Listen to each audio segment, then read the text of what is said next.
কিন্তু আমি আসলে বাসে যেতে চেয়েছিলাম, কিন্তু বাসে যেতে পারিনি কারণ আমার মায়ের জন্য।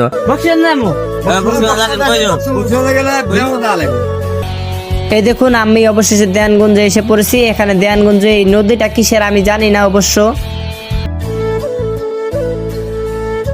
আসসালামু আলাইকুম, সবাইকে জানাই ঈদ মোবারক। Welcome to my daily blog. Sorry, daily blog করলে আপনারা আমার জুতা দিয়ে পিটাইবেন, কারণ আমি প্রতিদিন ভিডিও ছাড়ি না।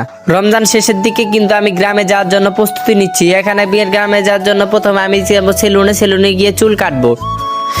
তো গাইস সেলুনে এসে পড়লাম। সেলুনে এসে দেখি একজন লোকের সিরিয়াল পড়ে গেছে। তখন আমি ভাবলাম এই আধা ঘন্টা যদি সময় লাগে এই সেলুনে একজনের চুল কাটতে, তাহলে আমি আধা ঘন্টা আমার সময়টাকে কাজে লাগাই।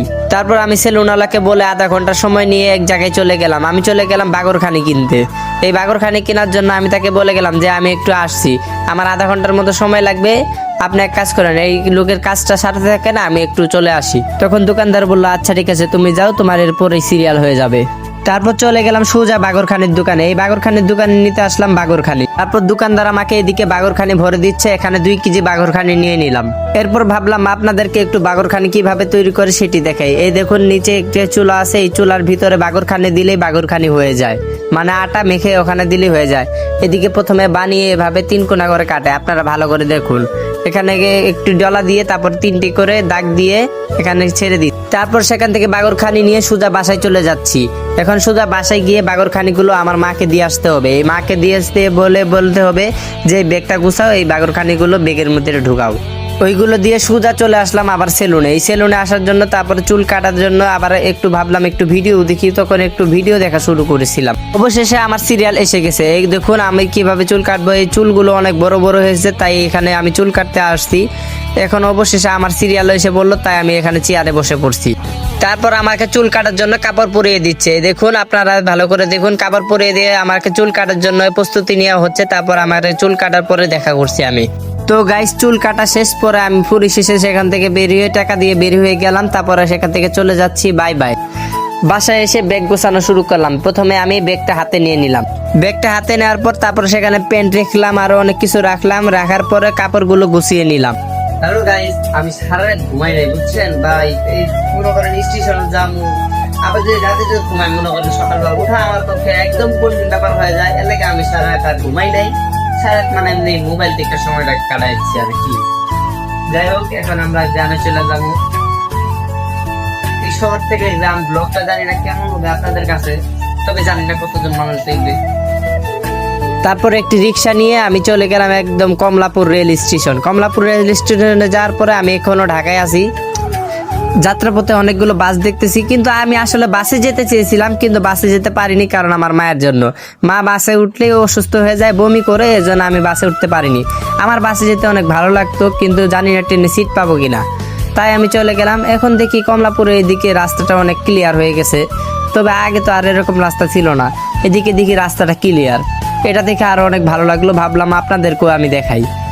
তারপর অবশেষে এসে পড়লাম আমি কমলাপুর রেল স্টেশন। এই কমলাপুর রেল স্টেশনে আসার পরে ট্রেনের টিকিট একটা কাটলাম, তাও আবার কালোবাজারিতে থেকে। এরপর ট্রেনে উঠে পড়লাম। ট্রেনে উঠে দেখুন বাইরের আবহাওয়া, এখন বাজে মাত্র 5টা 40। এই 5টা 40-এর সময় বাইরের আবহাওয়া এরকমই হয়। একটু পরে দেখতে পারবেন সকাল হয়ে গেছে। আজকে অনেক সময় গেছে আমার, সারা রাত না ঘুমিয়ে গেছে, তাই একটু ঘুমিয়ে সময়গুলো কাটাবো। এখন একটু ঘুম থেকে উঠেছি, তাই আপনাদেরকে একটু দেখাই কিভাবে আমি চলে যাচ্ছি। এই দেখুন আমরা কিন্তু এখন চলে যাচ্ছি, এই দৃশ্যগুলো ভালো করে দেখুন।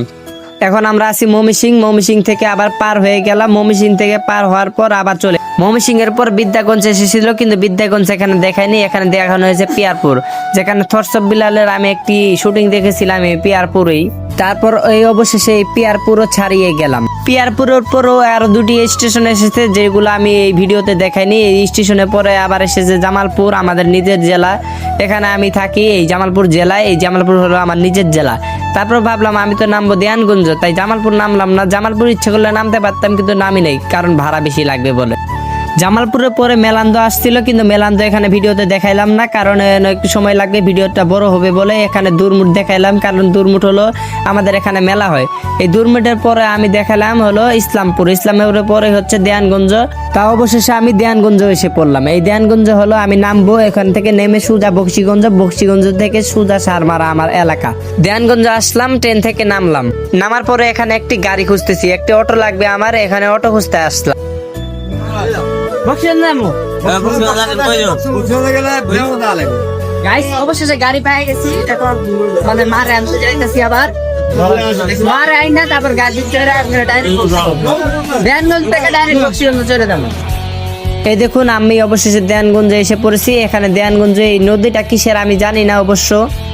তো দেয়ানগঞ্জের কেউ যদি এই নদীটি চিনে থাকেন তাহলে অবশ্যই কমেন্ট করে জানাবেন। আর সেখান থেকে ডাইরেক্ট বক্সিগঞ্জে এসে পড়লাম। বক্সিগঞ্জে এসে একটু নামানামি করলাম। দেখছেন গাইস, এত বড় একটা ব্যাগ আমি মায়ের দিকে চাপাই দিছিলাম। বক্সিগঞ্জতে এসেই পড়ছি, ভাবলাম এই ব্যাগটা এখন একটু আমিই নেই। তারপর ভাবলাম বক্সিগঞ্জের ব্লগটা একটু আপনাদের দেখাই, বক্সিগঞ্জের ভিউটা একটু ভালো করে দেখাই। দেখেন পিছনে আছে এই বট গাছটা, যে বট গাছটা মানে টিকটকে আর কি ভাইরাল আর কি এই বক্সিগঞ্জ এলাকার মধ্যে, জানি না কতটুকু ভাইরাল হয়েছে। তারপর সেখানে দেখতে পাচ্ছেন বক্সিগঞ্জ জামালপুর লেখা। এখানে আমি অটোতে উঠলাম, এখন অটো দিবে ছেড়ে। আর অবশেষে এসে পড়লাম আমাদের গ্রামের নাম হচ্ছে সারমারা। এই এলাকায় এসে পড়লাম। এসার পরে এবার দেখি গ্রামটা মনে হয় পরিবর্তন হয়ে গেছে আমার থেকে মনে হয়। শহর থেকে গ্রামে আসলে এরকম পরিবর্তন মনে হবে। ব্লগটি যদি ভালো লাগে থাকে অবশ্যই like, comment and share and subscribe করে দিবেন। ধন্যবাদ।